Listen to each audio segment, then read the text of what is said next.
Question number 15।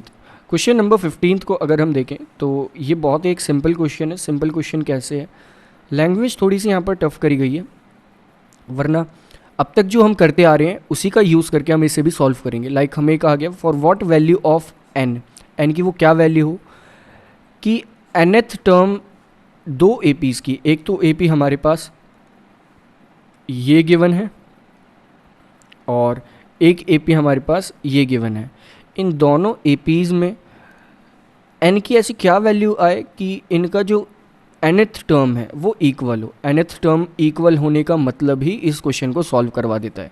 nth term equal होने का मतलब है कि इस वाली एपी की लाइक 65, 63, ये वाली जो एपी है 63, 65, 67, ये वाली जो एपी है इसमें एक nth टर्म होगी जिसे हम an लिख सकते हैं।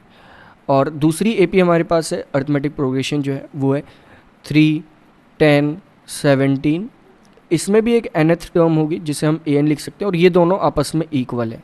और ये दोनों अगर आपस में इक्वल है तो ये क्वेश्चन बहुत इजीली सॉल्व हो जाएगा।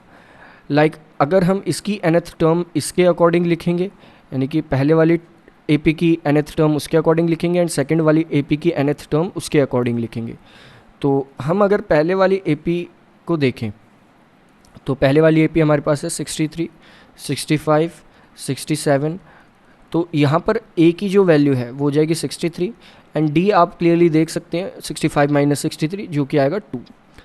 सो यहाँ पर ए एन जो होगा वो इक्वल होगा ए यानी कि 63 plus n minus 1 multiplied by n, यहाँ पर हमें नहीं पता क्या है, एन माइनस 1 मल्टीप्लाइड बाय यहाँ पर जो कॉमन डिफरेंस है वो है 2।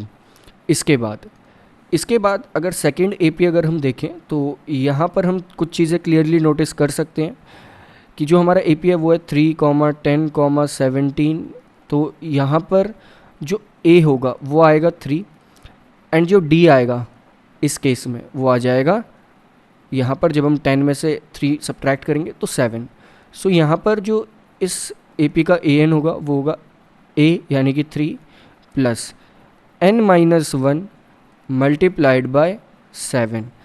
अब अगर स्टार्टिंग में क्वेश्चन में ये गिवन था कि ए एन आपस में इन दोनों के इक्वल हैं और अगर ये दोनों इक्वल हैं तो हम इसे लिख सकते हैं 63 plus n minus 1 multiplied by 2 equal 3 plus n minus 1 multiplied by 7। और हम इसे फिर इसके बाद सॉल्व कर लेंगे। सॉल्यूशन के बाद जब हम इसे सॉल्व करेंगे तो हमारे पास आ जाएगा like 63 plus 2n minus 2 equal 3 plus 7n minus 7।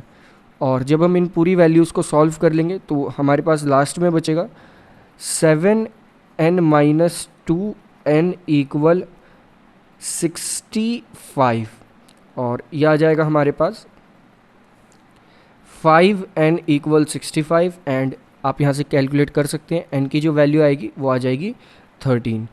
सो हम कह सकते हैं कि n की वो वैल्यू होगी 13, जबकि जहाँ पर इन दोनों टर्म्स के जो वैल्यूज़ हैं वो आपस में इक्वल होंगी।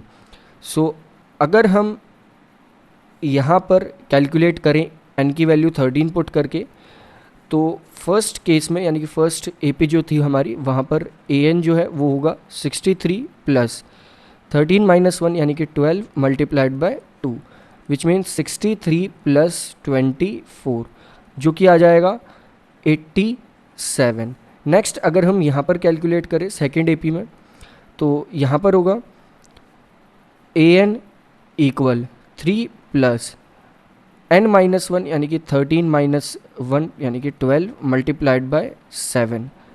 सो ये भी हम डायरेक्टली देख लेंगे कि ए एन की जो वैल्यू है वो आ जाएगी 12 7 12 मल्टीप्लाइड बाय 7 डायरेक्टली 84, 84 प्लस 3 87।